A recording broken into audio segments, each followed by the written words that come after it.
crowd today, having a great time, giving lots of noise and encouragement to the players.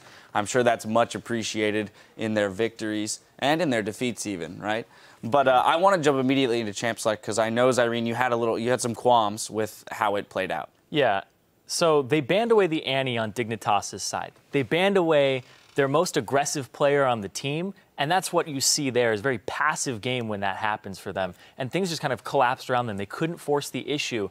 And that being said, they go for the J4 first, who isn't really the biggest part of the Narvin combo. Like, if you are going to prioritize that combo, usually you'd go for the Nar first, but they wanted Crumbs on a jungler that he can make pressure on, and he didn't do that. All of that being said, they were not outdrafted here. That is a composition that in the late game, if you are even with another team, you will end up winning the team fights because you have a Fed or like at least a very tanky Gnar Jarvan, and then you have the Azir and the Kog'Maw. Consistent kind of mixed damage there, physical and magic, against a full AD team on the side of Winterfox. So Winterfox played their composition well, and they just kept up with the pressure early, and they got an early game lead and snowballed it off the split push. So they were not outcomped at all in that. So the champion selects went really well for both teams. It was the way that they played them. So there was this air of passivity on this side of Dignitas, and we had the lane swap come through. And I just want to touch on the strategies of the teams and the way that they played the lane swap, because they approached it differently. Yeah, I mean, the 2 times Winterfox has won a game, it's been when they pile on mid lane early on in the game, and Pobelter's on an assassin. That is clearly the strategy that they should be doing when they don't have their full team. Pobelter mentioned in the interview, Paragon their coach, and Imagine their support, and really their entire communication structure is not in place yet. So the fact that this team is 2-2 is quite an accomplishment, honestly, with the way they've been in shambles. But I think some of the real story here is how hopeless Dignitas has been looking.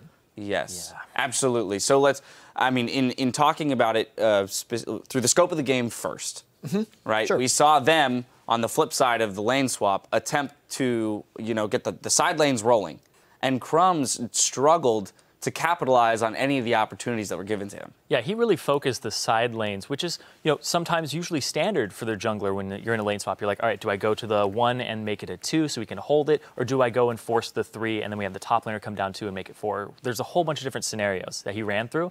And the one that Helios picked was get Pobelter fed, and Crumbs was not there to make something happen as a counter. He wasn't on his counter ganking style today. He was trying to make pressure, and then he was completely punished for it. He went bottom, didn't get a Cataclysm off, then went middle, and then he used his Cataclysm, didn't even get a flash for it out of Pobelter because it was already that snowball started.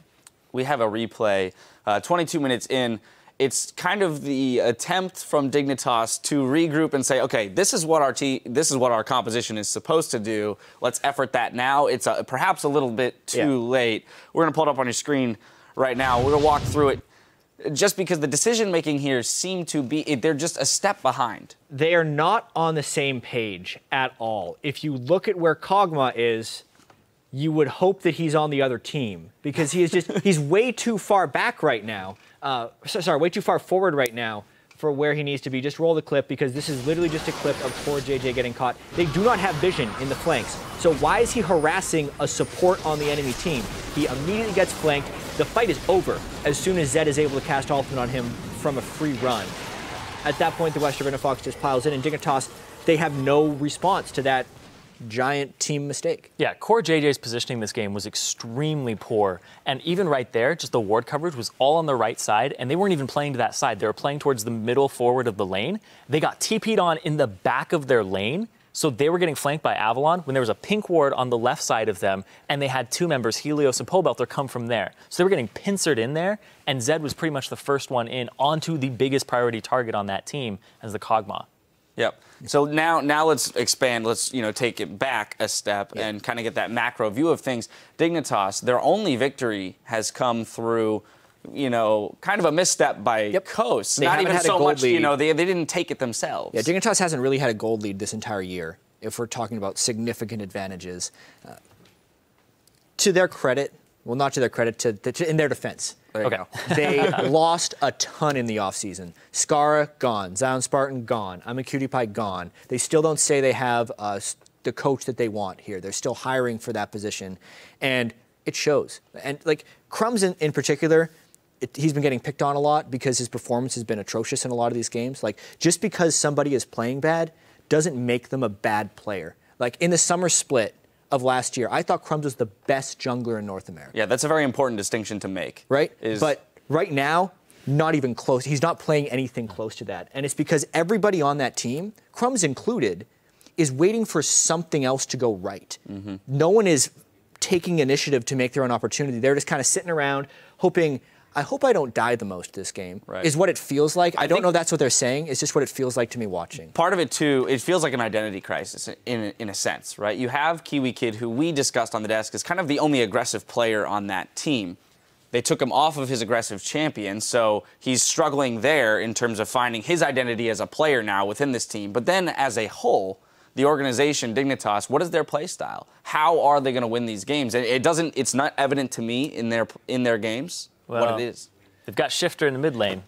You know, hope something goes right. Like, that's what you were saying. Well, that's the entire never been time. part of Shifter's strategy. And honestly, like, Dignitas needs to recognize that in a sense. In his play, he's not someone who makes solo plays. Shifter's style can work, and we've seen it work in the earlier split from Dignitas in the summer of 2014, and we've seen it even in certain games on Coast. He's great at sitting at the back of fights and picking people off, but that requires incredibly aggressive support, top lane, and jungle play for that to happen, and it's just not happening. Yeah, you have to have somebody else force the issue, and everybody is playing really passive on that team right now. The bottom lane, I don't know if they're not synergizing well at all. Crumbs is trying to, like, desperately make things happen, but then when he actually gets the opening, he doesn't fully commit to it. And sometimes he's using like flash way too early. He's not using Cataclysm on the right targets. It's really easy to pick on him. But the thing is he is in a situation where he has to force things.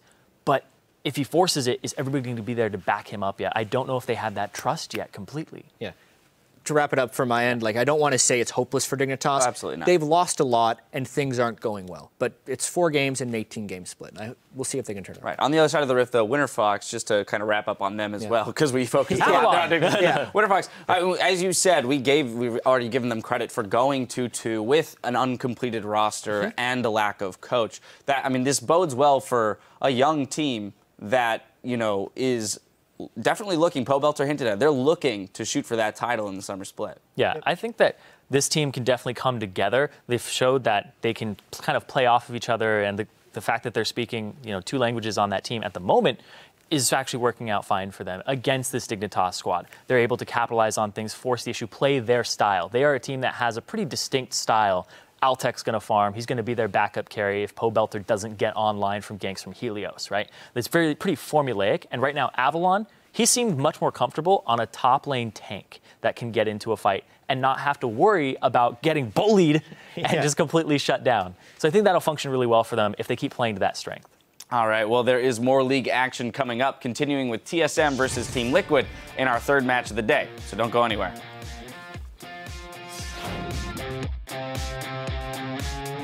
It's Team Dignitas versus Winterfox.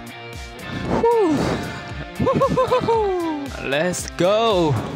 Here comes Avalon from the back. Sivir ulti popped as well. He's going to lock up Core JJ. There's a tornado as well. First kill picked up for Pobelter. Core JJ at the front line. Ulti's popped. Core JJ. He's going to be a really low health Kog'Maw. Pop. Down he goes. I kill Nami. Okay, you kill Nami. Okay, I kill Nami. Okay, I'm watching Kog'Maw. Kog'Maw. Okay, go Kog'Maw. Okay. Nice. That is GG. Winterfox putting themselves 2-2